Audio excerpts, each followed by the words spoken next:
Hello hello hello champions, क्या हाल चाल है। गुड इवनिंग एवरीवन, कैसे हैं सारे बच्चे।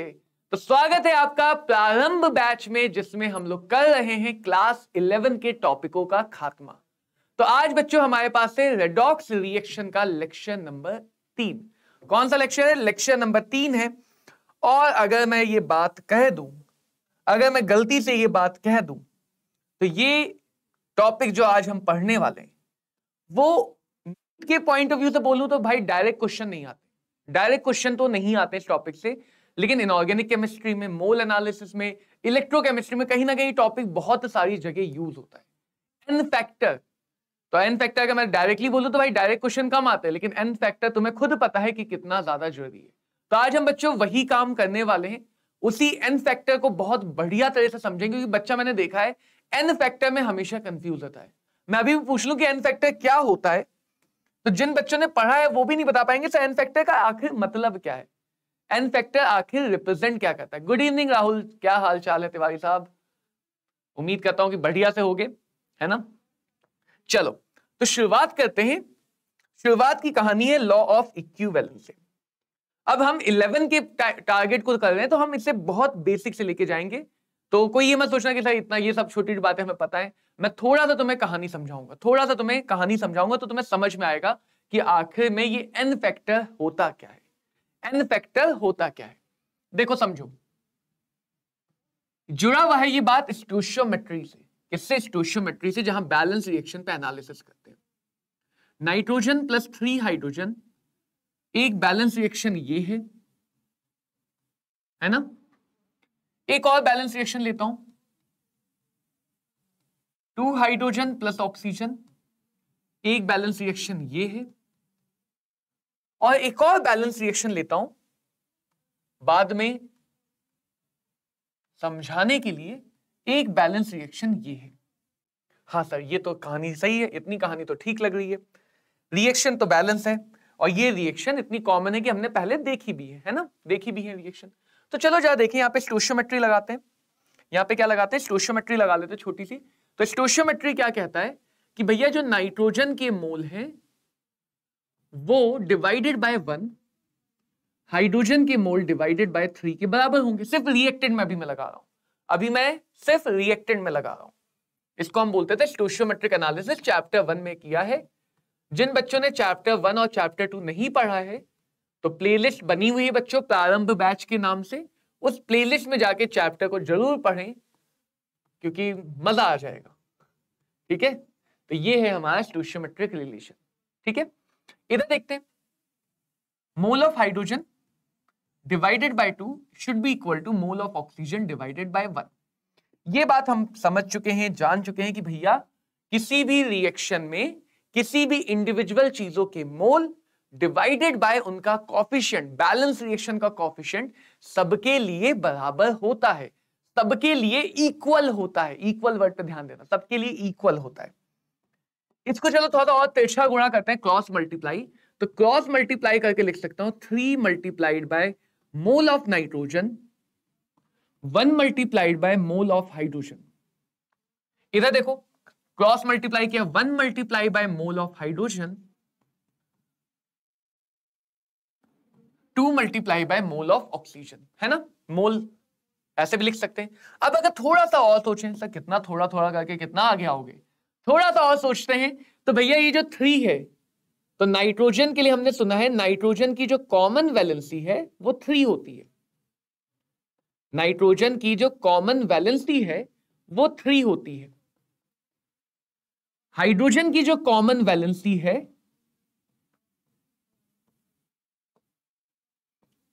वो 1 होती है ना। और ऑक्सीजन की जो कॉमन वैलेंसी है, ऑक्सीजन की जो कॉमन वैलेंसी है वो 2 होती है। तो कहीं ना कहीं अगर हम ध्यान दें इस बात को, कहीं ना कहीं अगर हम इस बात पर थोड़ा सा और फोकस कर लें, तो एक रिलेशन सा आता हुआ दिख रहा है कि वैलेंसी मल्टीप्लाइड बाय मोल ये बराबर है valency of hydrogen multiply by mole of hydrogen, valency of oxygen multiply by mole of oxygen, valency of nitrogen multiply by mole of nitrogen, valency of hydrogen multiply by mole of hydrogen. ये बराबर आ रहे हैं, ये equal आ रहे हैं। What a coincidence, ये equal आ रहे हैं। अगर मैं इस रिएक्शन को तुम्हारी नजरों के सामने से गायब कर दूं, यानी अगर मुझे रिएक्शन भी नहीं पता है, बैलेंस तो छोड़ो, मुझे रिएक्शन भी नहीं पता है, तो भी मैं ये बात लिख पाऊंगा कि अगर मुझे पता है नाइट्रोजन हाइड्रोजन रिएक्ट कर रहे हैं, तो कहीं ना कहीं अब ये बात मुझे बैलेंस एक लॉ बनता हुआ दिख रहा है कि कहीं ना कहीं मोल और उसकी वैलेंसी का प्रोडक्ट सबके लिए बराबर है। मोल और उसकी वैलेंसी का प्रोडक्ट सबके लिए बराबर है। ये बात नाइन्थ के कॉन्सेप्ट से जुड़ी है कि भैया जब हम कंपाउंड बनाते थे तो जो वैलेंसी हुआ करती थी उसी का तिरछा गुणा क्रॉस मल्टीप्लाई करके बनाते थे। यानी इसकी वैलेंसी उसके सर, उसकी वैलेंसी इसके सर, इसकी टोपी उसके सर, उसकी टोपी इसके सर। तो कहीं ना कहीं हम वैलेंसी का क्रॉस मल्टीप्लाई करके ये काम कर चुके हैं। तो इसी के ऊपर एक लॉ बनाया, इन्हीं बातों के ऊपर सिंपल रिएक्शन से एक लॉ बनाया, जिसको मॉडिफाई किया, जिसमें करेक्शन किए, जिसमें अपडेशन किए, और फाइनली एक ऐसा लॉ तैयार हुआ जिसका कोई तोड़ नहीं है, जिसका कोई भी और दुश्मन या कोई भी और कमजोरी नहीं है। और इस लॉ को बोला इक्विवेलेंस। सबसे पहले समझो, वैलेंसी मल्टीप्लाइड बाय मोल, ये एक ऐसा पैरामीटर दिख रहा है which is equal for all. ये कह सकते हैं कि किसी भी सिंपल, अभी सिंपल रिएक्शन में रखना, किसी भी सिंपल रिएक्शन में वैलेंसी मल्टीप्लिकेशन बाय मोल सबके लिए बराबर है, सबके लिए सेम है, सबके लिए इक्वल है। तो इसी नए फैक्टर को, इसी मोल क्वांटिटी होती है, ये एक नई क्वांटिटी बन गई, इसी क्वांटिटी को बोला इक्विवेलेंस। इसी क्वांटिटी को बोला इक्विवेलेंस। तो इक्विवेलेंस क्या है? इक्विवेलेंस को अगर मैं छोटा सा डिफाइन करूं, it is basically a way to represent quantity. एक ऐसा वे है जो मैटर की क्वांटिटी को रिप्रेजेंट कर रहा है, जैसे मोल रिप्रेजेंट करता है। और इस क्वांटिटी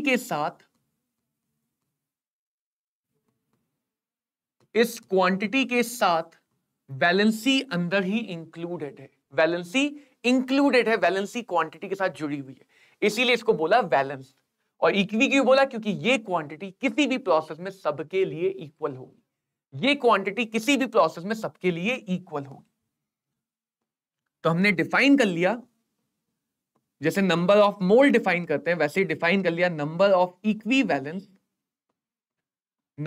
इक्विवेलेंस, और इसी को दूसरा नाम दिया ग्राम इक्विवेलेंट। ध्यान रखना, इक्विवेलेंट और इक्विवेलेंस अलग है। अगर मैंने इक्विवेलेंट के आगे ग्राम लगाया तो वो भी इक्विवेलेंस को दिखा रहा है, मोल जैसी क्वांटिटी को। लोग कंफ्यूज होते हैं इक्विवेलेंट और इक्विवेलेंस में, कंफ्यूज होते हैं। तुम भी आगे चल के होगे अगर आज पहली बार पढ़ रहे हो, क्योंकि जिन्होंने पहले पढ़ रखा वो ज्यादा कंफ्यूज होंगे, उन्होंने पहले थोड़ा गलत नाम सुन रखे। तो ध्यान रखना, इक्विवेलेंस ग्राम इक्विवेलेंट एक ही बात है। जैसे ग्राम एटम, ग्राम मॉलिक्यूल, मोल होता है, वैसे ही ग्राम वर्ड आगे लग गया तो वो भी इक्विवेलेंस बन गया। This is valency multiplied by mole, valency multiplied by mole. Sir आपने वैलेंसी और मोल के बीच में इतना गैप क्यों रखा? वैलेंसी और मोल को इतना दूर दूर क्यों लिखा है? दोस्ती यारी है इनमें, दुश्मनी थोड़ी, पास लेके आए। तो बच्चा हम थोड़ा सा दूरदर्शीपन है इसलिए दूर लिखा है, थोड़ा सा दूरदर्शी है इसलिए दूर लिखा है। चलो, लॉ तो बन गया यार, मजेदार लॉ बना है। इस लॉ से फायदा क्या? सबसे मेन प्रॉब्लम से छुटकारा, केमिस्ट्री की रिएक्शन ही नहीं याद रखनी। अब तो वैलेंसी निकालेंगे काम होगा, रिएक्शन याद ही नहीं रखनी है, रिएक्शन को रटना नहीं पड़ेगा। केमिस्ट्री की सबसे बड़ी प्रॉब्लम से छुटकारा मिल रहा है। चलो इसमें लगा के देखते हैं। तो mole of carbon divided by 1, mole of oxygen divided by 1, तो ये आएगा मोल 1 मल्टीप्लाइड बाय कार्बन के मोल, 1 मल्टीप्लाइड बाय ऑक्सीजन के मोल। अरे रे रे रे रे रे, लॉ बनाया अभी और अभी फेल हो गया, अभी बनाया और अभी फेल हो गया। कार्बन की कॉमन वैलेंसी तो सर 4 होती है, कार्बन की कॉमन वैलेंसी तो 4 होती है, ऑक्सीजन की कॉमन वैलेंसी 2 होती है। तो यहां पे तो इधर 4 और इधर 2 आना चाहिए था, है ना? अभी लॉ बनाया अभी फेल हो गया, अभी तो लॉ निकला भी नहीं था ढंग से, फेल पहले हो गया। तो कहीं ना कहीं सिर्फ वैलेंसी से काम नहीं चल रहा, कहीं ना कहीं सिर्फ वैलेंसी से हर रिएक्शन में काम नहीं चल पाया, ये पहला ड्रॉबैक हुआ। इसीलिए कहा ना, लॉ में पहले बेसिक रिएक्शन में बनाया, सिंपल रिएक्शन में लॉ बनाया, फिर सुधार किया गया। कहीं ना कहीं वैलेंसी से काम नहीं चला, तो इसको नाम दिया वैलेंसी फैक्टर। कि कोई बात नहीं, हम एक फैक्टर निकालना सीख लेंगे जो वैलेंसी या वैलेंसी को रिप्रेजेंट करता है। कहीं ना कहीं रिएक्शंस एटम वैलेंसी के अकॉर्डिंग काम करेंगे या वैलेंसी पे डिपेंड करने वाले फैक्टर के अकॉर्डिंग काम करेंगे, तो नाम दे दिया वैलेंसी फैक्टर। क्योंकि मोल को रिप्रेजेंट करते हैं n से, तो इसी का दूसरा नाम है n फैक्टर। इसी का दूसरा नाम है n फैक्टर। तो आई थिंक अब ये क्लैरिटी आ गई कि सर n फैक्टर रिप्रेजेंट क्या करता है। n फैक्टर रिप्रेजेंट क्या करता है, तो भैया n फैक्टर रिप्रेजेंट करता है वैलेंसी को। n फैक्टर रिप्रेजेंट करता है वैलेंसी को। n फैक्टर दिखाता है वैलेंसी कितनी है, क्या क्राइटेरिया है, क्या वैलेंसी है, ये बात हमें n फैक्टर दिखाता है। और कभी भी इक्विवेलेंस निकालना हो तो उसका मतलब है n फैक्टर मल्टीप्लाइड बाय मोल। क्योंकि यहां पे देखेंगे तो लॉ फेल हुआ, तो हम n फैक्टर निकालना सीखेंगे। एक बार वो सीख लिया तो लॉ फेल नहीं होगा। n फैक्टर निकाल लिया तो लॉ फेल नहीं होगा। दूसरी क्या बात है, दूसरी क्या बात है, दूसरी बात यह है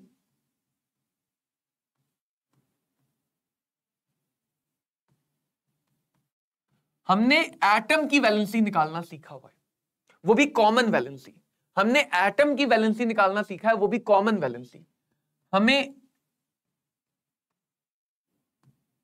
मॉलिक्यूल, आयन, इन सब की वैलेंसी निकालने का तरीका नहीं पता है। और रिएक्शन में मॉलिक्यूल और आयन भी आता है। अभी मैं तुम्हें हर्डल्स बता रहा हूं कि इक्विवेलेंस से अगर हम चीजों पर जाते हैं तो क्या क्या प्रॉब्लम आती है। तो एक तो ये प्रॉब्लम आई कि हर जगह काम नहीं कर रहा है, कुछ ना कुछ सुधार करना, और सुधार का नाम वैलेंसी फैक्टर है। दूसरी प्रॉब्लम यह आई कि मैं नाइट्रोजन की वैलेंसी बता सकता हूं कि कॉमन वैलेंसी 3 होती है। अमोनिया की वैलेंसी कैसे बताऊंगा? रिएक्शन में तो अमोनिया भी रिएक्ट कर सकता है, मॉलिक्यूल भी आते हैं, आयन भी आते हैं, उनकी वैलेंसी कैसे बताऊंगा? ये दूसरी प्रॉब्लम, ये मेरी दूसरी प्रॉब्लम। तीसरी प्रॉब्लम क्या है कि भाई वैलेंसी तो बदलती रहती है।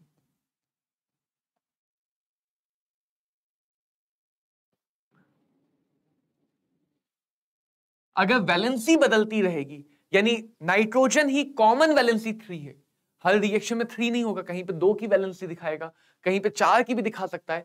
तो वैलेंसी अगर बदलती रहती है तो भैया कहीं ना कहीं इस बात को भी तो हमें लॉ में अपने इंक्लूड करना होगा। तो इन सब वजहों से हम सीखेंगे, वैलेंसी निकालना सीखेंगे।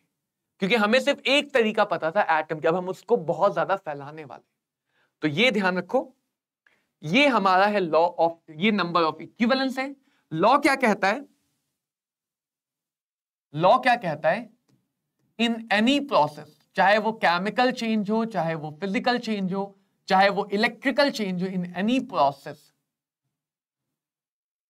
In any process, number of equivalence, number of equivalence is equal for all. तो पहले हमने एक लॉ बना लिया जिसके बाद हमें रिएक्शन को लिखने या रिएक्शन को बैलेंस करने की जरूरत नहीं पड़ेगी। ये हमारा लॉ है जहां पे हमें रिएक्शन को लिखने या रिएक्शन को बैलेंस करने की जरूरत नहीं पड़ेगी। और इक्विवेलेंस निकालने के लिए ये हमारा फॉर्मूला है, ये हमारा फॉर्मूला है। मेन हमारे पास टारगेट क्या है कि सर ये n फैक्टर निकालना सीखेंगे। एक बार ये n फैक्टर निकालना आ गया हमें, तो हमारे लिए सारी चीजें आसान हो जाएंगी। तो n फैक्टर ही सबसे ज्यादा इंपॉर्टेंट है। तो आई थिंक सबको लॉ ऑफ इक्विवेलेंस भैया समझ में आ गया। लॉ ऑफ इक्विवेलेंस में क्या क्या प्रॉब्लम है वो समझ में आ गई।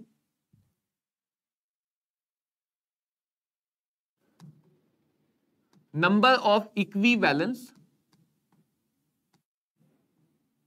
Is equal to n factor multiplied by number of moles. Equivalence is equal to n factor into mole. ये बना हमारा पहला फॉर्मूला, ये बना पहला फॉर्मूला।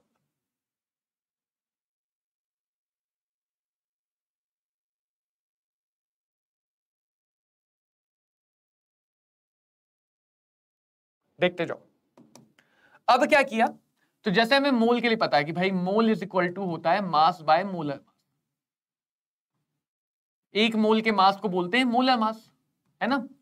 तो जैसे हमें मोल के लिए पता है कि भाई मोलैरिटी बराबर होता है मोल divided by volume of solution litre में। ये दो फॉर्मूले हमें पता है। तो वैसे हमने इक्विवेलेंस के लिए भी फॉर्मूले डिफाइन कर लिए। इक्विवेलेंस को डिफाइन कर लिया mass by equivalent mass, mass by equivalent mass. Molarity के साथ साथ पैरेलल में डिफाइन कर लिया normality, number of equivalence divided by volume of solution in litre, number of equivalence. इसीलिए मैंने कहा ये भी कंफ्यूजन होगा बच्चों को कि कौन सा इक्विवेलेंस है और कौन सा इक्विवेलेंट है। जैसे मोल और मोलर अलग अलग हैं, वैसे इक्विवेलेंस और इक्विवेलेंट अलग अलग है। इक्विवेलेंट का मतलब एक इक्विवेलेंस में कितना। मोलर मास का मतलब क्या है? मोलर मास का मतलब क्या है? मास ऑफ 1 मोल। वैसे इक्विवेलेंट मास का मतलब क्या है? Mass of 1 equivalence, mass of 1 equivalence, mass of 1 equivalence. तो देखो क्या क्या फॉर्मूला बनता है। 3 फॉर्मूले तुम्हारे सामने दिख रहे होंगे। पहला number of equivalence, number of equivalence n factor into number of moles. दूसरा नंबर ऑफ इक्विवेलेंस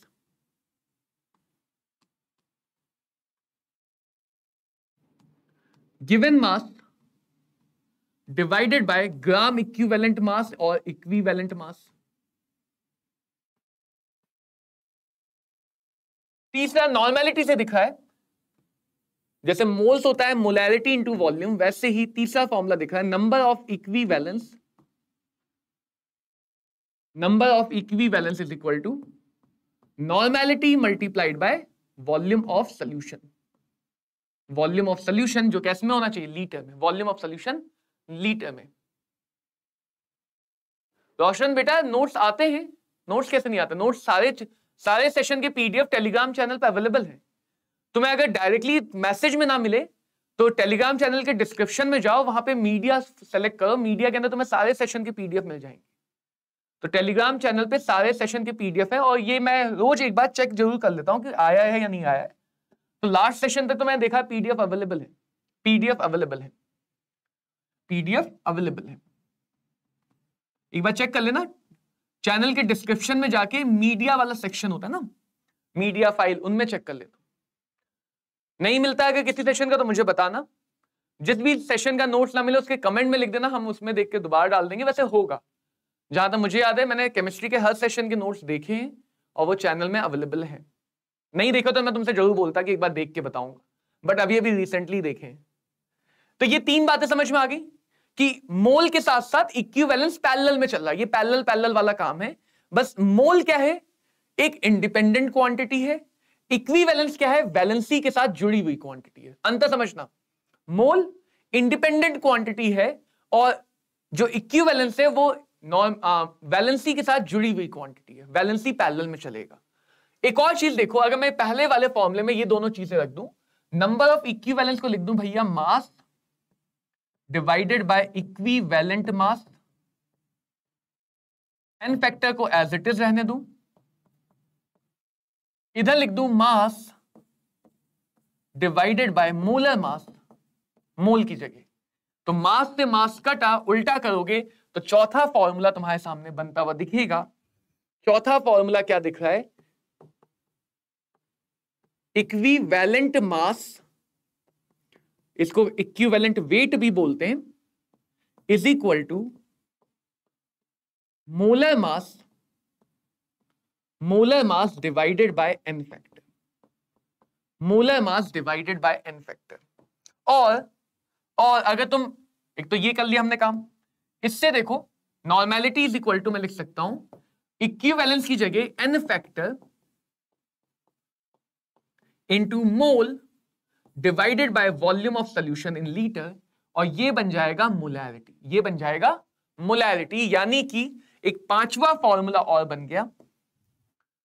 पांचवा फॉर्मूला और बन गया, normality is equal to n factor multiplied by mole. Normality is equal to n factor multiply by mole. सबसे starting कहां से हुई? इस कॉन्सेप्ट से। इस कॉन्सेप्ट से हमने स्टार्ट किया और फिर मोल और इक्विवेलेंस को पैरेलल में करते हुए ये सारे रिजल्ट अपने डिराइव कर लिए। ऑक्सीडेशन के लेक्चर 2 का नहीं है, ठीक है, मैं एक बार से दोबारा से अपलोड करवा दूंगा। अगर कोई सुन रहा है, कोई टीम से हमारी बात सुन रहा है, तो रेडॉक्स रिएक्शन के लेक्चर नंबर 2 के नोट्स एक बार टेलीग्राम चैनल पे दोबारा से अपलोड करवा दिए जाएं, वरना मैं कमेंट में लिंक पोस्ट कर दूंगा। ठीक है, समझ में आ गया? समझ में आ गया सबको यहां तक? तो देखो, तुम्हारे सामने हमेशा दो रास्ते होंगे। एन फैक्टर, हर जगह एन फैक्टर आ रहा है, एन फैक्टर हम लोग निकालना सीख लेंगे। एन फैक्टर का लोड मत लो, अभी कॉन्सेप्ट को समझ लो, लॉ ऑफ इक्विवेलेंस कॉन्सेप्ट क्या कहता है। दूसरी बात समझना, मोल और इक्विवेलेंस पैरेलल में चल रहे हैं। हमेशा तुम्हारे सामने दो ऑप्शन है, हमेशा तुम्हारे सामने दो ऑप्शन है कि भैया या तो तुम पहले मोल पे सॉल्व कर लो, एन फैक्टर की मदद से इक्विवेलेंस पे चले जाओ, या फिर तुम सीधे इक्विवेलेंस पे सॉल्व कर लो। दो ऑप्शन हमेशा है कि या तो मोल को समझ लो और बाद में एन फैक्टर की मदद से इक्विवेलेंस पे चले जाओ, या इक्विवेलेंस को समझो। अब एक मैं छोटा सा एग्जांपल दिखाता हूं, छोटा सा एग्जांपल दिखाता हूं।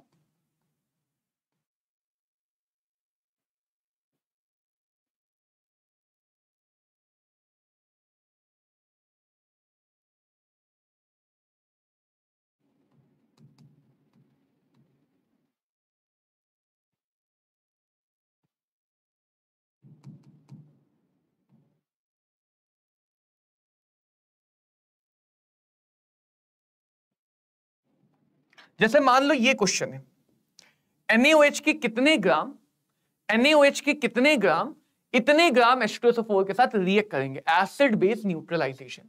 क्योंकि अभी मैंने तुम्हें एन फैक्टर नहीं सिखाया है निकालना, तो इसलिए मैं तुम्हें एन फैक्टर यहां पे लिख के दे रहा हूं। यही एक प्रॉब्लम काम होता है बस। एन फैक्टर मैंने तुम्हें इसलिए लिख के दे रहा है क्योंकि अभी सिखाया नहीं, एक बार सिखा दूंगा तो फिर एन फैक्टर तुम खुद निकालोगे। अब देखो, इसको बहुत आराम आराम से बढ़ाऊंगा, धीरे धीरे बिल्कुल, ताकि तुम चीजों को अच्छे से समझ पाओ। तो अब जरा ध्यान से सुनना, जरा ध्यान से बात सुनना। ऐसे क्वेश्चन तुम्हें डीएनएफ ब्लॉक की रिएक्शन में बहुत मिलेंगे। डीएनएफ ब्लॉक की 0.2 मोल या 0.2 ग्राम, बहुत बढ़िया गया रोशन।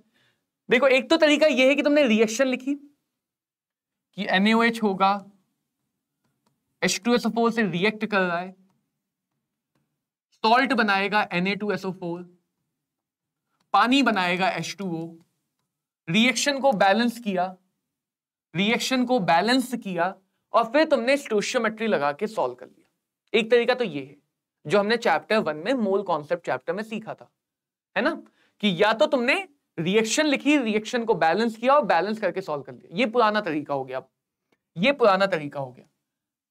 एग्जाम्पल इसलिए सिंपल दिया ताकि तुम उसे रिलेट कर सको। कोई ऐसा क्वेश्चन आ गया जहां तुम्हें रिएक्शन ही नहीं याद है, तो क्या करोगे? तुम्हें पता ही नहीं सॉल्ट क्या बन रहा है, तुम्हें सिर्फ ये पता है, तुम्हें सिर्फ ये पता है, तो तुम कह सकते हो कि सर चाहे यहां पे कुछ भी रिएक्शन हो, law of equivalence her process में काम करता है, हर प्रोसेस में।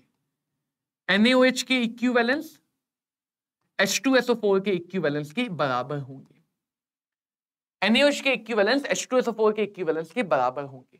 अब इसको हटाने के लिए तुम चाहो तो फॉर्मूला नंबर 1 यूज करो। अगर क्वेश्चन तुम्हें मोल की इंफॉर्मेशन दे रहा है तो फॉर्मूला नंबर 1 यूज कर लो। क्वेश्चन अगर इक्विवेलेंट मास दे रहा है तो डायरेक्टली 2 यूज कर लो। 1 से 2 पे आ सकते हो, 2 से 1 पे आ सकते हो। नॉर्मेलिटी में बात करें तो डायरेक्टली 3 यूज कर लो। जैसे क्वेश्चन की रिक्वायरमेंट है, तीनों में से टॉप 3 में से जो फॉर्मूला अच्छा लगे वो यूज कर लो। अगर तुम सेकंड वाला ही यूज करना चाहते हो तो अगर इक्विवेलेंट मास नहीं दिया तो फॉर्मूला नंबर 4 से निकाल सकते हो। अगर तुम थर्ड वाला ही यूज करना चाहते हो तो पहले मोलैरिटी निकाल लो, पहले मोलैरिटी निकाल लो, ये मोलैरिटी होगा मोल नहीं, और फिर फिफ्थ वाले फॉर्मूले से नॉर्मेलिटी निकाल के थर्ड वाला। तो ये तुम्हारे हाथ में भैया, तुम कौन सा फॉर्मूला यूज करना चाहते हो। देखा रोशन, गलत हो गया ना, तुम्हारा आंसर खुद ही बदल गया। तो एक काम कर लो, बस इस क्वेश्चन को ढंग से समझ लो। मैं इस क्वेश्चन में सारी बातें समझा रहा हूं, इसीलिए बहुत सिंपल क्वेश्चन लिया है। इस क्वेश्चन को समझ लोगे तो तुम्हें हमेशा आइडिया रहेगा कि इक्विवेलेंस में क्या करना है।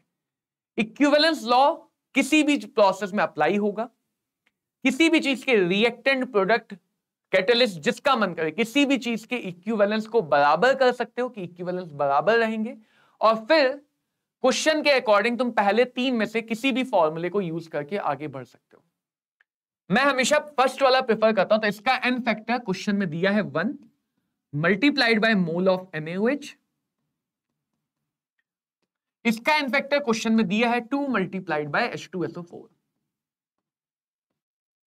अब मोल के बारे में तो भाई हमने पहले ही महारत हासिल की है, मोल से मास निकाल सकते हैं, मोल से मोलर मास कुछ भी निकाल सकते हैं।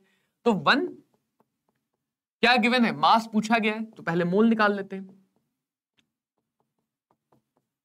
क्या गिवन है, मास गिवन है, तो मोल में बदल लेते हैं, mole mass divided by molar mass. Decimal हटाया, 10 लगाया, ये आ गया 1/10, 1/10। तो हमें NaOH के मोल मिले, NaOH के मोल मिल गए 1/10 मोल, 1/10 मोल। समझ में आई बात, कितना मिला, 1/10 मोल। NaOH का मास चाहिए, तो मोल से मास पे कैसे जाते हैं, ये भी हमें पहले से चैप्टर 1 से पता है। जिसको भी इन सब चीजों में दिक्कत आती है, मोल से मास कन्वर्जन, मोल से molar mass conversion, volume conversion, उसके लिए चैप्टर 1 जरूर देखना बच्चों। चैप्टर 1 का डर खत्म हो जाएगा जैसे ही तुम मोल कॉन्सेप्ट देखोगे। प्लेलिस्ट में मिलेगा प्रारंभ बैच की। आंसर कितना आया, 4 ग्राम।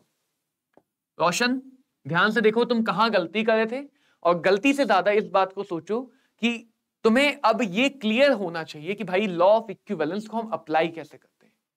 बहुत आसान कर देगा तुम्हारे चैप्टर 1 के क्वेश्चनों को। चैप्टर 1 के किसी भी क्वेश्चन में तुम लॉ ऑफ इक्विवेलेंस अप्लाई कर सकते हो। पर्सनली मैं ये सजेस्ट करता हूं कि अगर रिएक्शन लिखना आसान लग रहा है तुम्हें, रिएक्शन को बैलेंस करना आसान लगा, तो स्टोइचियोमेट्री से जाओ, क्योंकि इतना सिखाने के बाद भी बच्चा ध्यान कम देता है, एन फैक्टर में गलती कर देता है। अगर तुम रिएक्शन में फंस रहे हो, रिएक्शन की बैलेंसिंग में फंस रहे हो, रिएक्शन याद करने में फंस रहे हो, तो एन फैक्टर पे अपनी कमांड अच्छी कर लो। इलेक्ट्रोकेमिस्ट्री में फैराडे लॉ भी आसानी से हो जाएगा, डीएनएफ ब्लॉक की रिएक्शन भी आसानी से हो जाएंगी, कुछ पी ब्लॉक की रिएक्शन भी आसानी से हो जाएंगी, और चैप्टर 1 तो आसान होगा ही होगा।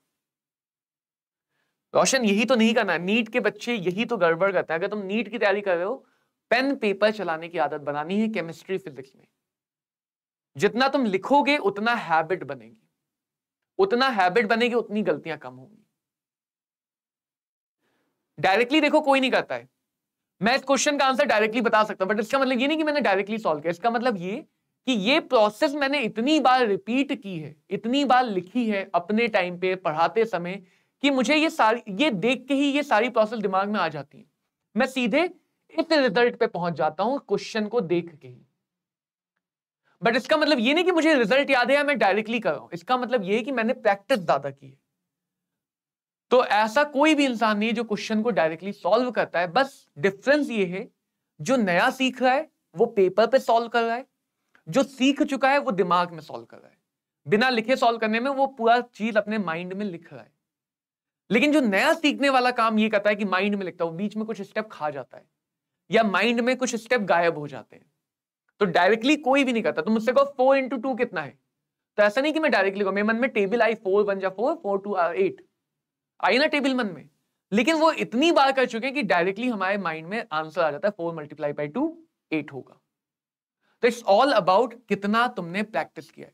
एक बहुत फेमस मूवी की लाइन है, शायद तुम्हें मूवी का नाम याद आ जाएगा, मुझे तुम्हारे उन मूव से खतरा नहीं है, या उन 1000 मूव से खतरा नहीं जिनकी प्रैक्टिस तुमने एक बार की है। मुझे तुम्हारे उस मूव से खतरा है जिसकी प्रैक्टिस तुमने 1000 बार की है। समझ में आया कि उससे खतरा नहीं है जिनकी प्रैक्टिस तुमने एक बार की है, खतरा उससे है जिसकी प्रैक्टिस तुमने 1000 बार की है।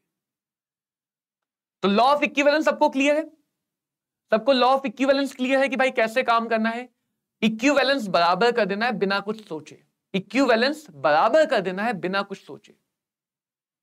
जो भी रिएक्शन है उसमें इक्विवेलेंस बराबर किया, आगे बढ़े काम हो गया, आगे बढ़े काम हो गया।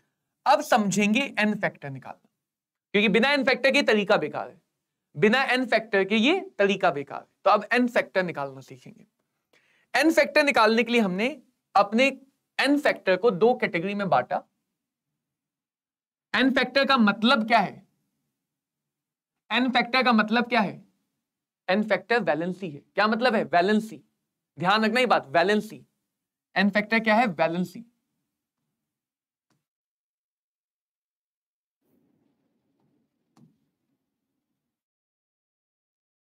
तो 2 कैटेगरी में डिवाइड किया, एटम और मॉलिक्यूल, कि हम किसी सिंगल एटम की वैलेंसी निकाल रहे हैं या एक मॉलिक्यूल की। कौशल, हाँ, ड्रॉपर के लिए 12th के टॉपिक्स चल रहे हैं और 11 के लिए प्रारंभ के टॉपिक्स चल रहे हैं। तो 11 और 12 दोनों के बैच, दोनों के टॉपिक हम साथ में चला रहे हैं, ताकि जिन बच्चों ने एक बार पढ़ रखा है वो जल्दी से रिवाइज करके सिलेबस को टाइमली खत्म कर सके। मॉर्निंग में 12th के टॉपिक, इवनिंग में 11th के टॉपिक। मॉर्निंग में 12th, इवनिंग में 11th। मॉलिक्यूल को भी 3 कैटेगरी में डिवाइड कर लिया, एसिड बेस,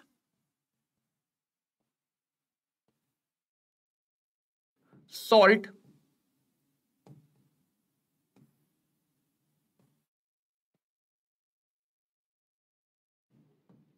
रिड्यूसिंग और ऑक्सीडाइजिंग रिएजेंट।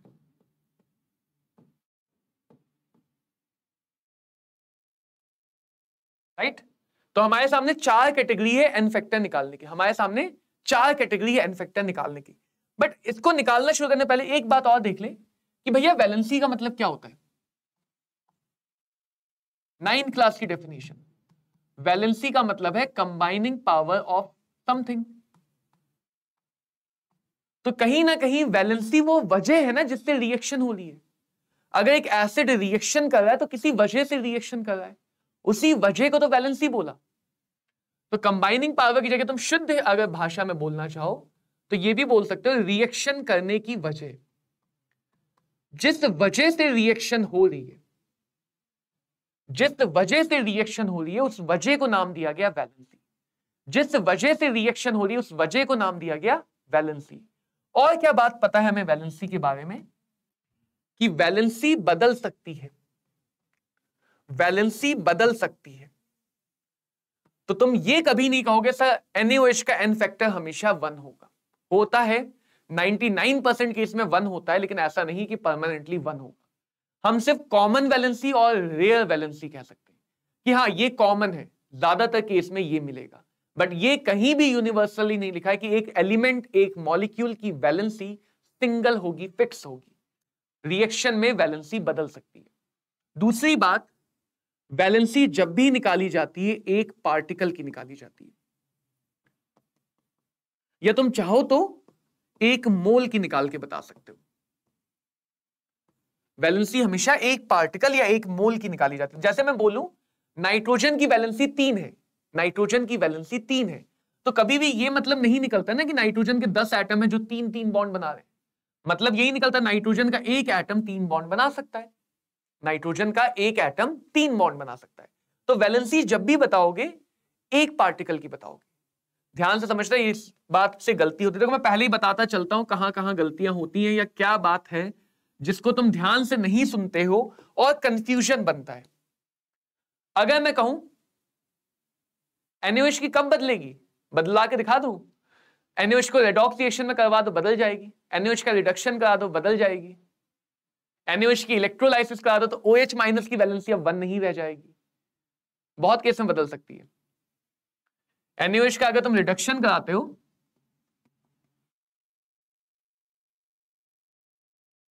तो हो सकता है यहां पे बदल जाए। तो बदल सकती है, वैलेंसी बदल सकती है। तुम जब 1 कह रहे हो तो वो एसिड बेस मान के कह रहे हो, रिडक्शन ऑक्सीडेशन सोच के नहीं कह रहे हो। तो वैलेंसी बहुत सारे ऐसे केस हैं जहां पे बदल सकती है। हाँ, इस एग्जाम्पल में NaOH की 1 ही आती। NaOH का एग्जाम्पल मैंने ले लिया, चलो ठीक है। तुम H2SO4 का कह लो कि H2SO4 की वैलेंसी हमेशा 2 नहीं रहेगी। H2SO4 की वैलेंसी हमेशा 2 नहीं रहेगी। सिंपल वर्ड में ये कहना चाह रहा हूं कि तुम ये मत माइंड में रखो कि एक गिवन कंपाउंड की वैलेंसी हमेशा फिक्स है, बदल सकती है। हो सकता है ना भी बदले, लेकिन बदल सकती है। जैसे H2SO4 की वैलेंसी कहीं कहीं पे तुम्हें 1 मिलेगी, कहीं कहीं पे तुम्हें 2 मिलेगी, कहीं कहीं पे 6 भी मिल सकती है। तो वैलेंसी बदल सकती है। ठीक है, ये 2 बातें ध्यान रखना। यानी जब भी हम एन फैक्टर निकालेंगे, एन फैक्टर चेंज होता है process to process. N factor हमेशा एक मोल का समझाओगे या एक पार्टिकल का। अगर मैं कहूं एन फैक्टर ऑफ अमोनिया, तो कभी भी ये नहीं कहोगे अमोनिया के आगे 2 लिखे तो 2 का निकालो, नहीं। एन फैक्टर एक अमोनिया का निकाला जाएगा, एक अमोनिया का निकाला जाएगा जब भी निकाला जाएगा। अगर मैं कहूं एन फैक्टर ऑफ KMnO4, तो कभी भी तुम्हें यह नहीं सोचना कि रिएक्शन में इसके आगे 5 लिखे, मतलब ही नहीं हमें। n फैक्टर तो भैया हम एक KMnO4 का ही बताएंगे, n फैक्टर तो हम एक KMnO4 का ही बताएंगे। क्लियर?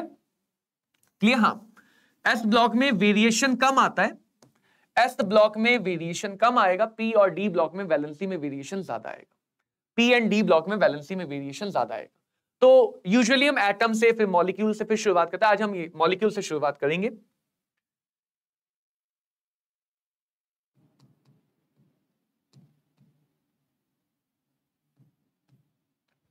मॉलिक्यूल में पहली कैटेगरी क्या है?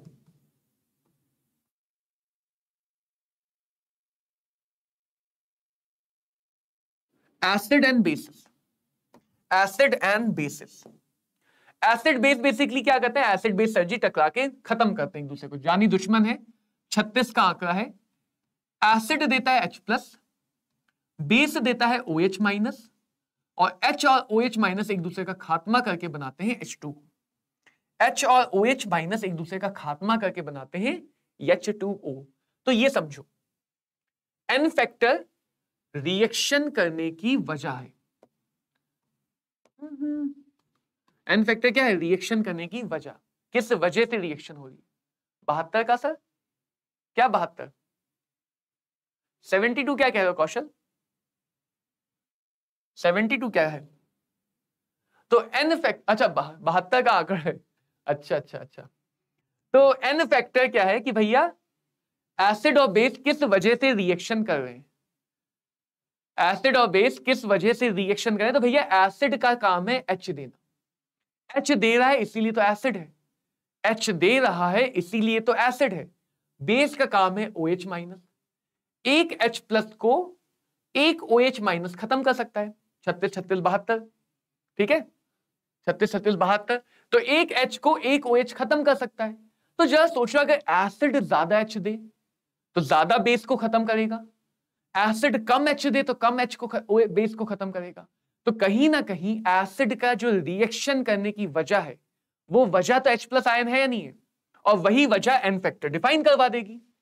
बस तुम्हें हर बार ये सोच के रखना कि कोई भी चीज रिएक्शन कर क्यों रही है। तुमने ये वजह ढूंढ ली, तुम्हारा काम हो गया, तुम्हारे जीने की वजह मिल जाएगी, मतलब कंपाउंड के जीने की वजह मिल जाएगी कि भाई एसिड रिएक्शन क्यों कर रहा है, तो H+ दे के कर रहा है। ज्यादा H+ देगा तो ज्यादा कंबाइन करेगा, कंबाइनिंग पावर बढ़ेगी। कम H+ देगा तो कम कंबाइन करेगा। तो इनके लिए डिफाइन किया गया number of moles of H+ और OH- exchanged by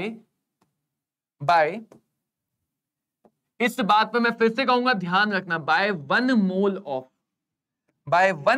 of acid और base, by 1 mole of acid और बेस, कि एसिड का 1 मोल कितने H+ या कितने OH- आयन की अदला बदली कर सकता है, वो उसका N फैक्टर होगा। जैसे कुछ एग्जाम्पल देखते हैं,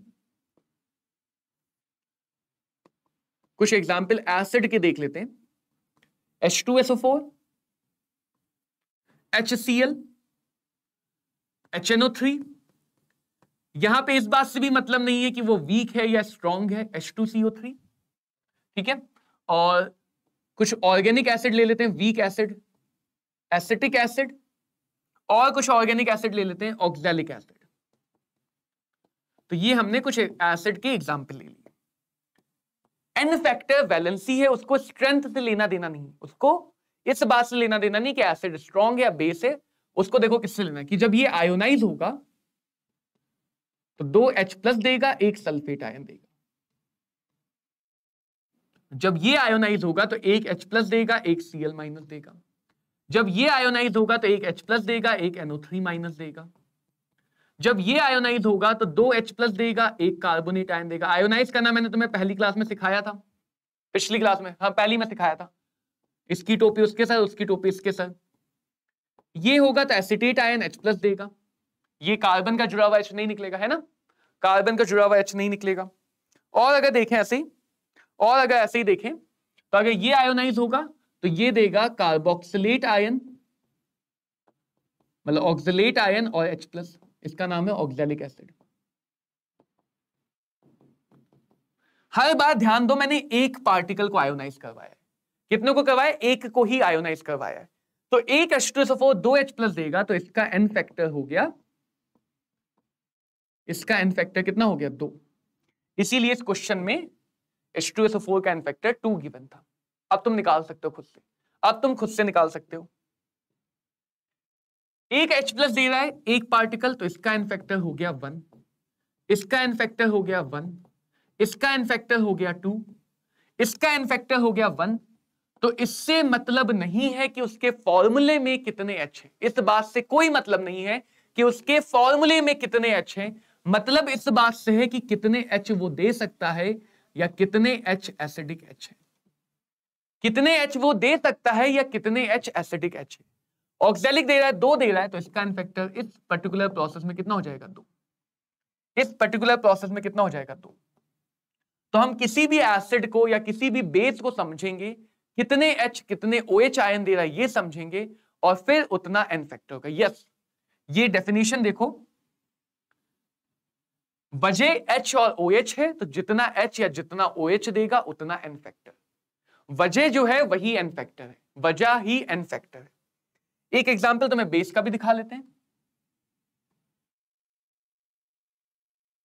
जैसे NaOH KOH बेस में आसानी से दिखेगा, बेस में आसानी से दिखेगा।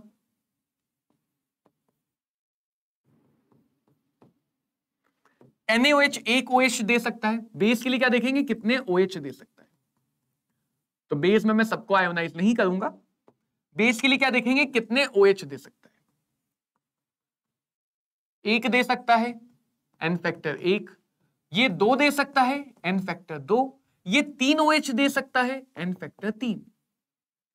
तो किसी भी एसिड या बेस का एन फैक्टर हम उसके H या OH को काउंट करके निकालेंगे, H या OH को काउंट करके निकालेंगे। देखो आगे एक और बात समझो।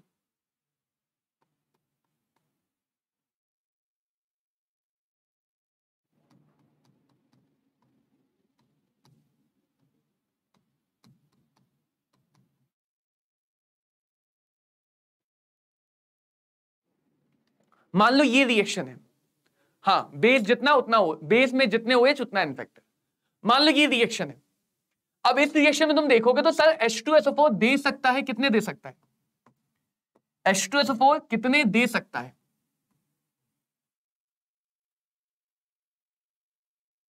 तो H2SO4 सर 2H+ दे सकता है। H2SO4 2H+ दे सकता है, अभी हमने सीखा इसका एन फैक्टर 2 होता है। लेकिन अगर इस रिएक्शन को देखें, कई बार हो सकता है क्वेश्चन ने तुम्हें रिएक्शन दी है, क्वेश्चन ने अगर तुम्हें रिएक्शन दी है तो रिएक्शन को देखोगे तो सर यहां पे 2 में से एक ही H+ तो गया, एक तो बचा रह गया। पार्शियल न्यूट्रलाइजेशन भी हो सकता है। तो अगर क्वेश्चन ने रिएक्शन दी है तो रिएक्शन के अकॉर्डिंग सोचो, ये रिएक्शन अगर गिवन है, दे कितने रहा है, एक्चुअल में कितने दे रहा है, एक्चुअली कितने दे रहा है? तो एक्चुअली ये एक H+ दे रहा है। तो हम कहेंगे इस पर्टिकुलर प्रोसेस के लिए H2SO4 का एन फैक्टर 2 नहीं होगा, H2SO4 का एन फैक्टर 1 लिया जाएगा, तो आंसर सही आएगा, तो आंसर सही आएगा। यहां पे एन फैक्टर कितना होगा? NaOH का। रिएक्शन से देखेंगे तो Na के पास एक OH था जो चला गया, एक OH था जो चला गया, तो इसका एन फैक्टर तो अभी भी 1 ही बताया जाएगा। इसीलिए मैंने कहा कि एन फैक्टर भैया चेंज हो सकता है, ऐसा चांस है कि रिएक्शन तुम्हें गिवन हो और एन फैक्टर चेंज हो जाए, एन फैक्टर चेंज हो जाए। जितने H+ दे रहा था वो नहीं दे पाया, जितने दे सकता था उतने नहीं दे पाया, तो एन फैक्टर चेंज हो सकता है। अब तुम्हारे दिमाग में एक डाउट आएगा, सर हमें कब पता चले कब 1 लेना है कब 2 लेना है? अगर रिएक्शन नहीं गिवन है तो हमेशा मैक्सिमम पे जाओगे, अगर रिएक्शन नहीं गिवन है तो हमेशा मैक्सिमम वैल्यू पे जाओगे, जितने H+ दे सकता है उतना एन फैक्टर। अगर रिएक्शन गिवन है तो रिएक्शन को देख के सोचेंगे, मतलब कोई भी पर्टिकुलर केस होगा तो वो तुम्हें दिया जाएगा, कोई भी पर्टिकुलर केस होगा तो वो तुम्हें क्वेश्चन खुद बताएगा कि भाई हम इस केस की बात कर रहे हैं। कोई पर्टिकुलर केस नहीं हुआ तो हम मान लेंगे कंप्लीट न्यूट्रलाइजेशन, हम मान लेंगे कंप्लीट न्यूट्रलाइजेशन। जैसे यहां पे अभी H2SO4 का पार्शियल न्यूट्रलाइजेशन, सारे H+ नहीं गए। इसीलिए मैं बार बार ये बात बोल रहा हूं कि n फैक्टर फिक्स्ड नहीं है। n factor is a variable thing, n factor fix नहीं है, वैलेंसी फिक्स नहीं है। Reaction to reaction, problem to problem, question to question change हो सकती है।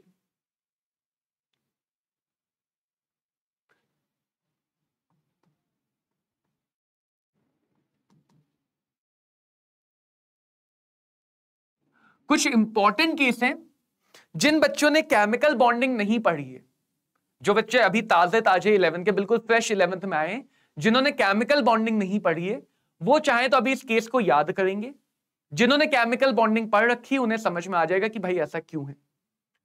तो कुछ एसिड हैं H3PO4 phosphoric acid, H3PO3 phosphorous acid, H3PO2 hypophosphorous acid और बोरिक एसिड इनका n फैक्टर इसका 3 होता है, मैक्सिमम 3 H+ दे सकता है, ये 2 ही दे सकता है। ऑक्सीजन -1 करके भी याद रख सकते हो, ये 1 ही दे सकता है, ये भी 1 ही दे सकता है। तो कुछ ऐसे केसेस हैं जहां पे तुम्हें स्ट्रक्चर को थोड़ा समझना पड़ता है।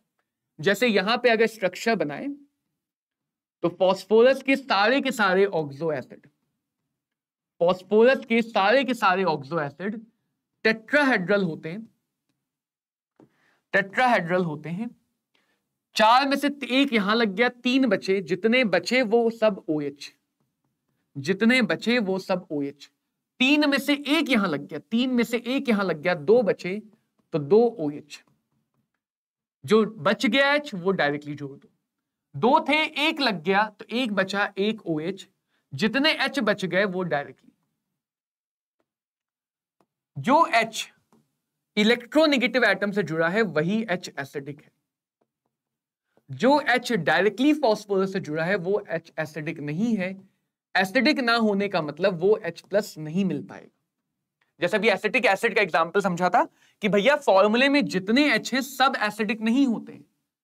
फॉर्मूले में जितने H हैं सबके सब H+ नहीं बन सकते हैं। H+ वही बनेगा जो इलेक्ट्रोनेगेटिव एटम से जुड़ा है। किससे जुड़ा है? इलेक्ट्रोनेगेटिव एटम से। तो यहां पे ये तीनों एसिडिक हैं, n फैक्टर 3 आया। यहां पे ये 2 एसिडिक हैं, n फैक्टर 2 आया। यहां पे ये 1 एसिडिक है, n फैक्टर 1 आया। समझ में आई बात? तो ये एसिड के 4 केसेस हैं जो अभी के लिए, अगर तुमने केमिकल बॉन्डिंग नहीं पढ़ी है या वीक है या ढंग से नहीं पढ़ी है, तो अभी के लिए याद रखो, फिर आसान लगेगा। जैसे अभी n फैक्टर समझ में आ रहा है, आसान लग रहा है निकालना, वैसे ही ये भी आसान लगेगा। ये इलेक्ट्रॉन डेफिशिएंट लुईस एसिड है। ये H+ देता ही नहीं है, ये H+ देता है पानी से लेके, अपना H+ नहीं दे पाता है, बल्कि ये पानी की मदद से, पानी से OH- लेके पानी की मदद से H+ देता है और 1 ही दे पाता है। इसका एक मॉलिक्यूल 1 H+ दे पाता है, इसलिए n फैक्टर 1 है।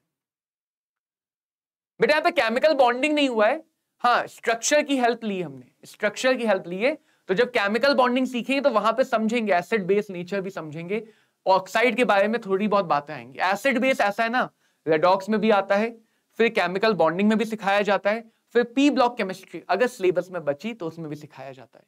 तो चिंता मत करो, एसिड बेस की अभी चिंता मत करो।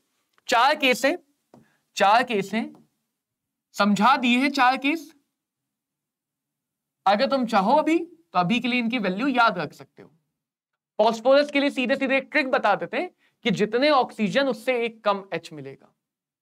2 ऑक्सीजन तो 2 - 1, 3 ऑक्सीजन तो 3 - 1, 4 ऑक्सीजन तो 4 - 1। तो ये सिखा देते हैं फॉस्फोरस के लिए ट्रिक। बाद में हम इसका स्ट्रक्चर बनाना ही सीख लेंगे तो चीज आसान लगेगी। स्ट्रक्चर का क्या है? अगेन सेम चीज, जितनी बार तुम खुद से बनाओगे तुम्हारे दिमाग में स्ट्रक्चर छप जाएंगे। एक बार स्ट्रक्चर छप गया तो फिर हो सकता है तुम्हें इसे बिना बनाए ये दिख जाए, ये बिना बनाए ये दिख जाए, आंसर मिल जाए। हाँ यस ऑक्सीजन -1 फॉस्फोरस के लिए सिखाते हैं, फॉस्फोरस के लिए, बोरॉन वाले के लिए नहीं, फॉस्फोरस वाले के लिए। और न्यूमेरिकल में तुम्हें कभी भी इन चारों के अलावा कोई नया एसिड नहीं मिलेगा जो ऐसा एक्सेप्शनल केस हो। न्यूमेरिकल करते समय इन चारों के अलावा कोई ऐसा एसिड नहीं मिलेगा जो एक्सेप्शनल केस हो। बेसिस में एक ही है, बेसिस में एक ही है, अमोनिया, कि अमोनिया के पास OH है ही नहीं देने के लिए, ये कहलाएगा लुईस बेस। बोरिक एसिड की तरह ये भी पानी की मदद लेता है, बोरिक एसिड की तरह ये भी पानी की मदद लेता है, ये पानी से H+ लेता है और एक OH- दे पाता है, एक ही OH- दे पाता है इसका एक मॉलिक्यूल। तो अमोनिया का भी एन फैक्टर 1 होगा, अमोनिया का भी एन फैक्टर 1 होगा। ये जब तुम इक्विलिब्रियम चैप्टर में एसिड बेस थ्योरी पढ़ लोगे तो ज्यादा आसानी से ये चीज दिख जाएगी, ज्यादा आसानी से ये चीज दिख जाएगी। अभी लगता है कि इस चीज में मजा नहीं आ रहा है तो इस चीज को बक्से में बंद करो, इक्विलिब्रियम पढ़ने के बाद दोबारा से ये चीज तुम्हारे सामने मैं ही सिखा रहा हूँ, इक्विलिब्रियम में भी ये चीज दोबारा सिखा रहा हूँ कि भाई ऐसा क्यों है।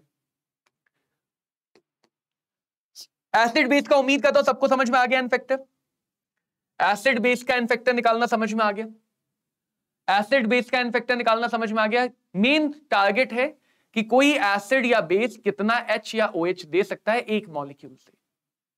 हो सकता है कहीं कहीं पे कुछ केस बन जाए कि भाई वो जितना दिख रहा है फॉर्मूले में उतना काम ही नहीं कर रहा है, जितना दिख रहा है उतना काम नहीं कर रहा, वरना डेफिनेशन कहीं फेल नहीं होगी। जितने H+ वो दे सकता है किसी रिएक्शन में उतना उसका एन फैक्टर होगा, उतना उसका एन फैक्टर। जैसे नीट का एक सवाल दिखाता हूं,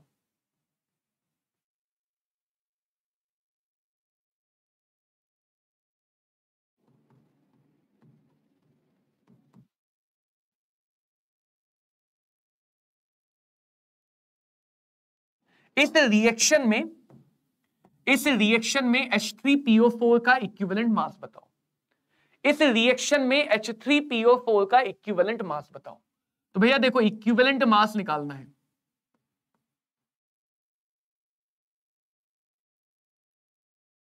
molar mass divided by n factor. Molar mass तो हम निकाल लेंगे, 98 आएगा, निकाल के देख लेना। अब 3H+ थे, रिएक्शन में एक बच गया तो दिए कितने, 2 दिए, 3 थे एक बचा हुआ है तो दिए कितने, 2, तो डायरेक्टली एन फैक्टर कितना आ गया, 2। रिएक्शन गिवन है तो हमेशा निकालना आसान है, रिएक्शन नहीं गिवन होती तो हम इसका इक्विवेलेंट मास के लिए एन फैक्टर मैक्सिमम ले लेते 3, 3H+ दे सकता है। नहीं कौशल, इसीलिए कहा ना रिएक्शन अगर गिवन है तो रिएक्शन से सोचना है, जिसका भी एन फैक्टर 1 से ज्यादा है वो 1 से कम तो दिखा सकता है, इसके पास 3 है, बट हो सकता है पार्शियल न्यूट्रलाइजेशन हो, ये 2 ही दे पाए, 1 ही दे पाए। अधिक से अधिक कितने दे सकता है, 3, 3 से ज्यादा नहीं दे सकता है। मैक्सिमम कितने दे सकता है, 2, 2 से ज्यादा नहीं दे पाएगा। मैक्सिमम कितने दे सकता है, 1, 1 से ज्यादा नहीं दे पाएगा। तो जो भी हम वैल्यू देख रहे हैं वो मैक्सिमम वैल्यू है कि मैक्स टू मैक्स पूरा काम हो जाए तो इतना दे पाएगा। बट अगर क्वेश्चन में रिएक्शन गिवन है तो हम रिएक्शन के पॉइंट ऑफ व्यू से सोचेंगे, हम रिएक्शन के पॉइंट ऑफ व्यू से सोचेंगे। क्लियर, सबको समझ में आया? बढ़िया, अगले पे आते हैं। सॉल्ट का केस बहुत आसान है, तो सॉल्ट का सिर्फ मैं तुम्हें फॉर्मूला लिख दूंगा। सॉल्ट काम करते हैं अपने एनायोनिक या अपने कैटायोनिक चार्ज से। तो सॉल्ट का एन फैक्टर, सॉल्ट की वजह है कैटायोनिक और एनायोनिक चार्ज। टोटल एनायोनिक, क्योंकि सॉल्ट हमेशा न्यूट्रल ही होगा, तो चाहे एनायन देख लो निगेटिव चाहे पॉजिटिव देख लो।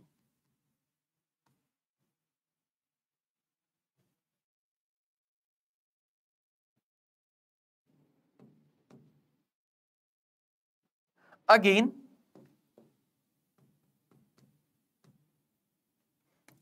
एन फैक्टर कैलकुलेट जब भी करेंगे, जिसके लिए कर रहे हैं उसका 1 मोल पे करेंगे।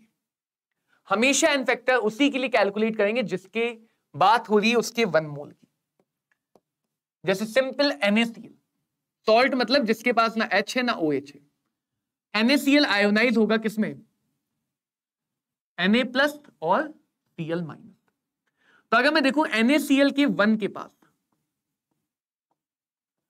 एक पॉजिटिव चार्ज है टोटल और एक ही निगेटिव चार्ज है, तो किसी भी रिएक्शन में या तो ये अपना पॉजिटिव एक्सचेंज कर लेगा या किसी भी रिएक्शन में अपना निगेटिव एक्सचेंज करेगा। तो इसका एन फैक्टर कितना हो गया, इसका एन फैक्टर कितना बोलेंगे, 1। एन फैक्टर कितना बोलेंगे, 1। एक और एग्जांपल देखते हैं, एक और एग्जांपल देखते हैं। MgCl2, इस एग्जाम्पल को ध्यान से समझना, ये आयोनाइज होगा तो 2 मैग्नीशियम और 2 Cl minus. Molecule to molecule n factor निकालने का तरीका बदलेगा। 3 केस में हमेशा सोचना है कि जो कंपाउंड है वो रिडक्शन ऑक्सीडेशन कर रहा है, वो सॉल्ट की तरह काम कर रहा है, या वो एसिड बेस की तरह काम कर रहा है। हमेशा 3 कैटेगरी में सोचना है कि वो रिडक्शन ऑक्सीडेशन कर रहा है तो उसके लिए रिडॉक्स वाला तरीका, सॉल्ट की तरह काम कर रहा है तो सॉल्ट वाला तरीका, एसिड बेस की तरह काम कर रहा है तो एसिड बेस वाला तरीका। एसिड बेस के लिए H, हाँ कोई भी एक ले सकते हैं, कोई भी एक ले सकते हैं। नेट लोगे तब तो 0 हो जाएगा ना। देखो सॉल्ट अगर Na को छोड़ेगा तो Cl माइनस कहीं ना कहीं और तो जाएगा ही ना, Na को भगाएगा तो कोई और तो आएगा ही आएगा। तो चाहे Na देख लो चाहे Cl देख लो, कोई भी एक देख लो। यहां पे देखो, एक मैग्नीशियम क्लोराइड के पास, एक मैग्नीशियम क्लोराइड के पास, ये बहुत इंपॉर्टेंट, ध्यान देना, इस पूरे को देख रहे हैं, एन फैक्टर मैग्नीशियम क्लोराइड का निकाल रहे हैं, मैग्नीशियम या क्लोरीन का नहीं।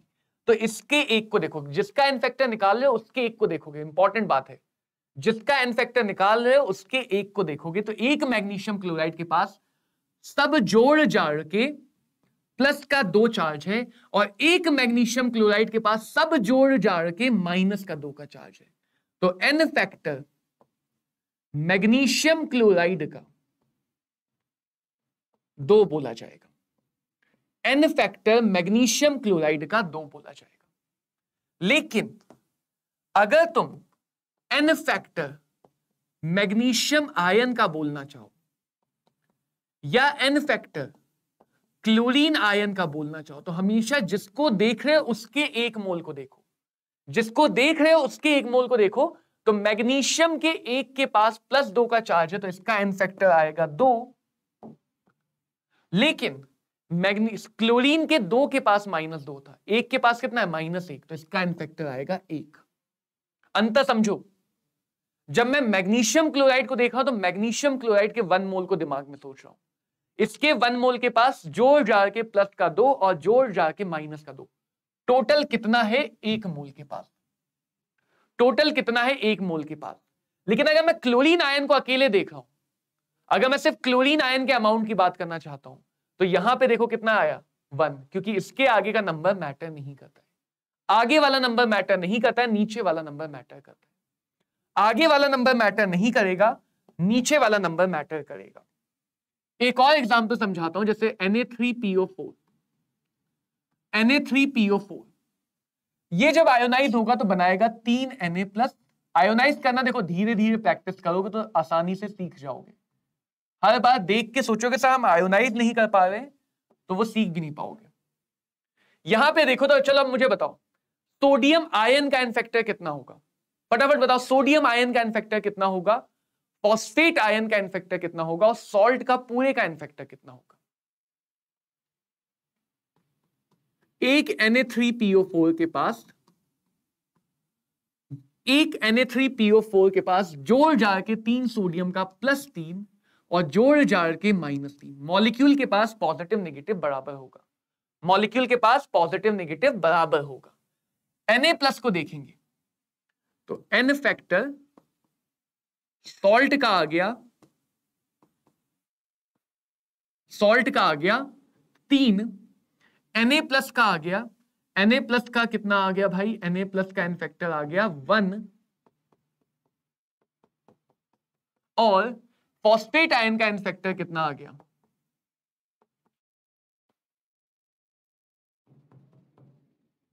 सॉरी एन फैक्टर कभी निगेटिव मत बताना, वैलेंसी मैग्नीट्यूड बताता है 3।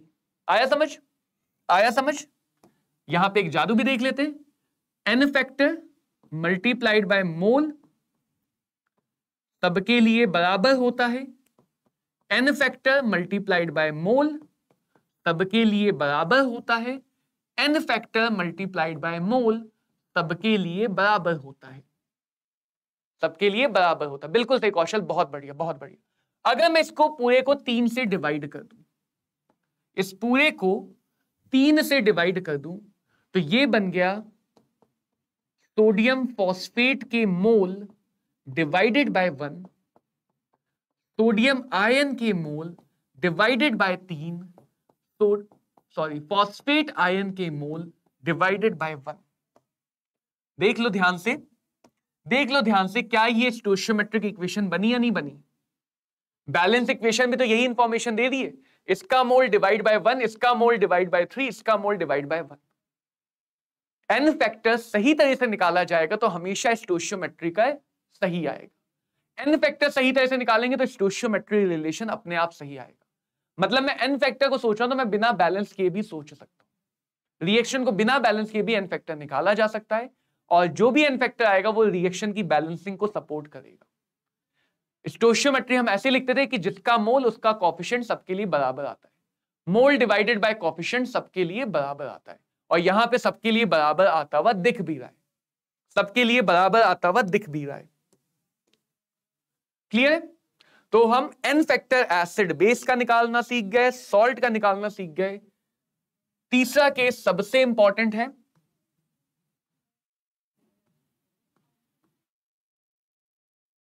Which is redox agent, reduction या ऑक्सीडाइजेशन। यानी अगर रेडॉक्स रिएक्शन हो रही है तो एन फैक्टर कैसे निकालेंगे? चलो,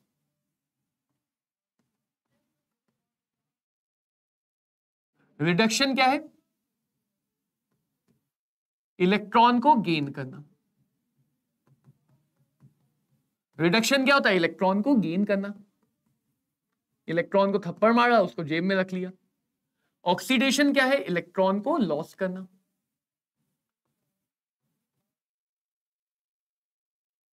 तो अगर मैं रेडॉक्स रिएक्शन सोचूं तो रेडॉक्स रिएक्शन में वजह क्या है बच्चों? रेडॉक्स रिएक्शन के होने की वजह क्या है? रेडॉक्स रिएक्शन के होने की वजह है इलेक्ट्रॉन। रेडॉक्स रिएक्शन के होने की वजह है इलेक्ट्रॉन। जो वजह है वही एन फैक्टर है।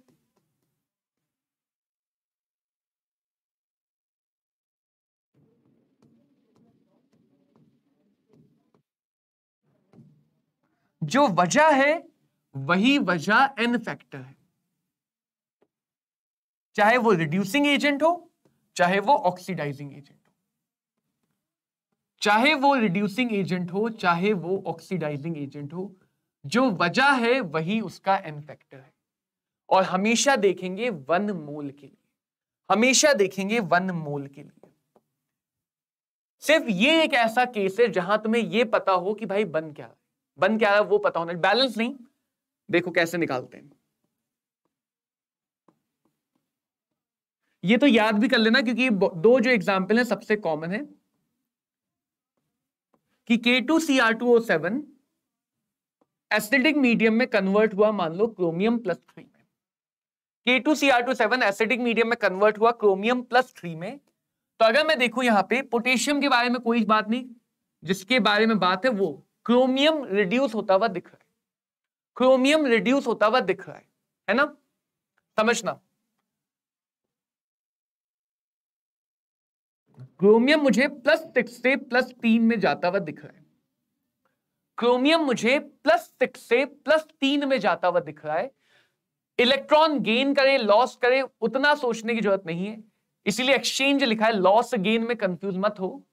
क्रोमियम अगर 6 से 3 में जा रहा है तो कहीं ना कहीं ये 3 इलेक्ट्रॉन ले या दे रहा होगा, कहीं ना कहीं ये क्रोमियम 3 इलेक्ट्रॉन ले या दे रहा होगा, हाँ या ना? कहीं ना कहीं ये क्रोमियम 3 इलेक्ट्रॉन को ले या दे रहा होगा, 3 इलेक्ट्रॉन एक्सचेंज कर रहा होगा। तो अगर हम थोड़ा सा और सोच लें, थोड़ा सा और सोच लें, अगर मैं चाहता हूं एन फैक्टर K2Cr2O7 का, K2Cr2O7 के 1 मोल में क्रोमियम के 2 एटम है, इसके 1 मोल में क्रोमियम के 2 एटम है। हम इसके 1 मोल को सोचेंगे, जिसका एन फैक्टर निकाल लें उसके 1 मोल को सोचेंगे। 1 मोल में 2 एटम है, एक एटम 3 इलेक्ट्रॉन ले रहा है, तो 2 एटम 2 × 3 यानी कि भैया 6 इलेक्ट्रॉन लेगा, तो इसका जो एन फैक्टर है वो 6 हो गया। इसका जो एन फैक्टर है वो कितना हो गया? 6 हो गया। यस कौशल, करेक्ट। समझ में आई बात? और अगर इधर देखो, एन फैक्टर हमेशा 1 मोल के इलेक्ट्रॉन है, ये दिमाग में बैठा लो, इससे तुम्हें फैराडे लॉ में मदद मिलेगी। एन फैक्टर हमेशा 1 मोल के इलेक्ट्रॉन है। अगर मैं इसका एन फैक्टर निकालूं, इसमें तो एक ही क्रोमियम एटम है, इसके एक मोल में तो एक ही क्रोमियम एटम है, और एक क्रोमियम एटम 3 इलेक्ट्रॉन कर रहा है, तो इसका एन फैक्टर कितना हो गया 3। तो एन फैक्टर रिएक्टेंट प्रोडक्ट में सेम चीज का अलग अलग हो सकता है, क्योंकि रिएक्टेंट में वो K2Cr27 की बात कर रहा है और प्रोडक्ट में वो क्रोमियम आयन की बात कर रहा है। तो जहां भी ऑक्सीडेशन रिडक्शन या ऑक्सीडेशन रिडक्शन हो रहा है या रेडॉक्स रिएक्शन हो रही है, वहां पे हमेशा तुम्हें इस डेफिनेशन से जाना है, हमेशा तुम्हें इस डेफिनेशन से जाना है कि सर कितने इलेक्ट्रॉन एक्सचेंज हो रहे हैं। बहुत बढ़िया कौशल, बिल्कुल सही बात, बिल्कुल सही बात। और इसी के लिए एक डायरेक्ट फॉर्मूला है, अगर तुम याद करना चाहते हो, एन फैक्टर का डायरेक्ट फॉर्मूला है, जिसकी भी बात कर रहे हैं उसकी atomicity multiply by change in oxidation number, change in oxidation number. Magnitude लेंगे, साइन नहीं लेंगे, मैग्नीट्यूड लेंगे, साइन नहीं लेंगे। तो तुम चाहो तो एन फैक्टर इस डायरेक्ट फॉर्मूले से निकाल सकते हो, चाहो तो एन फैक्टर इस डायरेक्ट फॉर्मूले से निकाल सकते हो। फॉर्मूले से निकाल के समझाऊं, देखो कहीं पे मान लो H2 बदल रहा है H+, एन फैक्टर चाहता हूं, एक और चेंज लिख लेता हूं, मजा आएगा। OH- बदल रहा है O2 में, ये चेंज है, किसी भी रिएक्शन हो रहा है, कहां से हो रहा है वो बात की बात है। मैं इसका एन फैक्टर चाहता हूं, ऑक्सीडेशन नंबर 0+1, क्योंकि ऑक्सीडेशन नंबर एक एटम की होती है ना, वो तुम्हें एक एटम के लिए चेंज बता देगा। 0 से +1 कितने का चेंज हुआ, एक का। एटम कितने हैं, इसके एक में हाइड्रोजन कितना है 2, एन फैक्टर कितना हो गया 2। हाइड्रोजन गैस का एन फैक्टर कितना हो गया 2। H+ का एक एटम, चेंज कितने का, एक, एन फैक्टर कितना हो गया 1। एन फैक्टर कितना हो गया 1, यस कौशल, बढ़िया। O2 का निकालते हैं, -2 0, चेंज पे फोकस करना, चेंज पे फोकस करना, -2 0, तो -2 अगर है तो एन फैक्टर हो गया, ऑक्सीजन का एक एटम है, एटॉमिसिटी मतलब एक में कितने एटम है, चेंज कितने का है 2 का। फॉर्मूले से निकालोगे तो थोड़ा जल्दी निकाल पाओगे, कितने एटम है 2, चेंज कितने का है 2 का। Change multiplied by number of atom, change multiplied by number of atom, that is your n factor. Change multiplied by number of atom, that is your n factor. अब इसमें केसेस बनेंगे, cases बनेंगे, oxidation बहुत सारों का हो रहा हो, रिडक्शन बहुत सारों का हो रहा हो, डिस्प्रपोर्शनेशन हो रहा हो, या फला फला प्रकार की रेडॉक्स रिएक्शन है। उन केसेस को तो हम अगली क्लास में समझेंगे। पहले बेसिक बैठ जाए दिमाग में, 2-4 बेसिक क्वेश्चन लगा लेना, 2-4 बेसिक क्वेश्चन लगा लेना। आ जाते हैं जहां पे हमने गलती कर दी थी यार, यहां पे, कि यहां पे हमारा लॉ काम नहीं कर रहा था, यहां पे हमारा लॉ ऑफ इक्विवेलेंस काम नहीं कर रहा था। अब काम करवाते हैं, 0 + 4 0 - 2, कार्बन का एन फैक्टर आएगा 0 से 4 का बदलाव एक एटम, ऑक्सीजन का एन फैक्टर आएगा 0 से -2 का बदलाव 2 एटम। दोनों का एन फैक्टर बराबर आ रहा है, दोनों का एन फैक्टर बराबर आ रहा है, तो 4 मल्टीप्लाइड बाय कार्बन के मोल और 4 मल्टीप्लाइड बाय ऑक्सीजन के मोल, हमें हमारा ये रिलेशन दिख रहा है आता हुआ। अब बात बनी भैया, अब बात बन गई, जो प्रॉब्लम थी एन फैक्टर की वो बात अब बन गई कि भाई कॉमन वैलेंसी से काम नहीं चल रहा था। कॉमन वैलेंसी और स्टोइचियोमेट्री साथ में नहीं आ रहे थे हमेशा हर रिएक्शन में, लेकिन एन फैक्टर और स्टोइचियोमेट्री हमेशा साथ में आएंगे, क्योंकि एन फैक्टर को डिफाइन ही किया गया है कि वो स्टोइचियोमेट्री के साथ काम करे। और अगर तुमने एन फैक्टर निकालना सीख लिया तो अगली क्लास में तुम्हें रिएक्शन को बैलेंस करने का इतना शॉर्ट तरीका सिखाएंगे कि झन्नाटेदार मजा आ जाएगा। आया समझ? सबको क्लियर है एन फैक्टर निकालना, एन फैक्टर कैसे निकालते हैं? जिन भी बच्चों को लग रहा है कि भैया इसमें थोड़ा सा दिक्कत आ रही है, तो एक बार इसी चैप्टर के पहले 2 लेक्चर जरूर देखना, इसी चैप्टर के पहले 2 लेक्चर जरूर देखना। उन लेक्चर को देख के तुम्हें आइडिया लग जाएगा कि हाँ ऑक्सीडेशन नंबर कैसे निकालते हैं, वरना ऑक्सीडेशन नंबर में दिक्कत है तो एन फैक्टर में दिक्कत होगी। Yes, Biru, we can talk in English, we can walk in English, but we have to maintain our Hindi language also. So I was saying that Those students who want to learn more about the oxidation number, they can watch the previous 2 lectures of this chapter. Those are already added in the playlist. Just search for the Prarambh batch. For 11 topics, search for Prarambh batch, and for 12th topic, search for the Parakram batch. Okay? In Parakram batch, we are doing the 12th topic. In Prarambh batch, we are doing the 11th topic. This is the topic of class 11th, redox reaction. Here we have completed law of equivalence, but that is partially mixed in English and Hindi. So you have to try to learn, because learning should not have any boundaries. मैं हमेशा से ही बोलता हूं, Hindi medium के बच्चों को भी, English medium के बच्चों को भी, learning should not have any boundaries. If you are able to understand it, you should learn it, because we watch movies in English, right? कितने से, हम में से कितने लोग ऐसे हैं जो इंग्लिश में मूवी देखते हैं जबकि इंग्लिश बोलने में दिक्कत है, सबटाइटल के साथ देख लेते हैं लेकिन देख लेते हैं. हम में से कितने लोग ऐसे भी होंगे, हिंदी भाषी लोग, जो साउथ इंडियन मूवी देखते हैं, तमिल लैंग्वेज में, तेलुगु लैंग्वेज में, अलग अलग साउथ इंडियन या रीजनल लैंग्वेज में मूवीज देखते हैं, समझने में दिक्कत आती है, लेकिन कहीं ना कहीं हम सबटाइटल और एक्सप्रेशन की मदद से बातों को ग्रैस्प कर लेते हैं. ऐसे कितने कितने साउथ इंडियन पीपल्स भी होंगे जो कहीं ना कहीं हिंदी बोलनी शायद ना आती हो, लेकिन हिंदी मीडियम की या हिंदी लैंग्वेज की मूवीज देखते हैं, राइट? तो लैंग्वेज कभी भी बैरियर बन ही नहीं सकता है किसी भी चीज के ग्रोथ के लिए, एंटरटेनमेंट के लिए, पढ़ने के लिए, किसी भी बात के लिए. बेटा मिनिमम शायद चेंज हुई है, पहले वो 18 थी लेकिन मिनिमम शायद चेंज हुई है. एक बार चेक करूंगा, क्योंकि अभी अभी रिसेंटली एक नोटिस आया था, एक सेशन लिया है मैम ने, उसमें बताया है कि मिनिमम एज क्या है. अपर एज तो नहीं है, बट मिनिमम एज चेंज हुई है. तो अनलेस अंटिल मैं कंफर्म ना हो, मैं ऐसे नहीं बता पाऊंगा. चेक करके अगली क्लास में जरूर बता दूंगा, वरना एक सेशन हुआ है इन्फिनिटी लर्न के चैनल पे जिसमें ये बातें डिस्कस की गई है, ये बातें डिस्कस की गई हैं. तो ये सारे क्वेश्चन ट्राई करके देखना, मजा आएगा, आइडिया लगेगा, और कोशिश करना कि अब इनको तुम स्टोशियोमेट्री से ना करके इक्विवेलेंस कॉन्सेप्ट से करो, स्टोशियोमेट्री से ना करके इक्विवेलेंस कॉन्सेप्ट से करो. तो ये भी तुम्हारा होमवर्क है, 2-3 क्वेश्चन में होमवर्क में दे रहा हूं, इनको ट्राई जरूर करना. जहां भी रिएक्शन नहीं गिवन है वहां पे ऑटोमेटिकली मान लेना कि भाई ये मैक्सिमम है. ये अभी नहीं कर पाओगे, सिखाऊंगा इसको. ये भी अभी नहीं कर पाओगे, सिखाऊंगा इसको. ये चाहो तो कर सकते हो, ट्राई कर लेना. नहीं कर पाए तो कोई बात नहीं, मैं करवा दूंगा.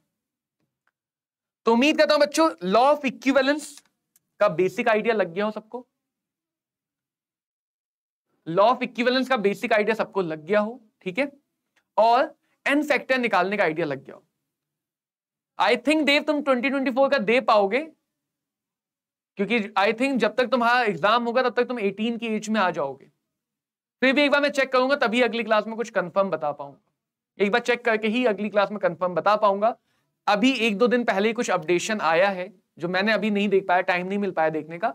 तो वो जो अपडेट हुआ है वो मैंने अभी चेक नहीं किया है, लेकिन मैं चेक करके तुम्हें अगली क्लास में जरूर बता सकता हूं, ठीक है? बाकी सब लोग मन लगा के ऐसे पढ़ते रहो. बेटा मैं तुम्हारे पास जल्दी से जल्दी रिप्लाई करने की कोशिश करूंगा.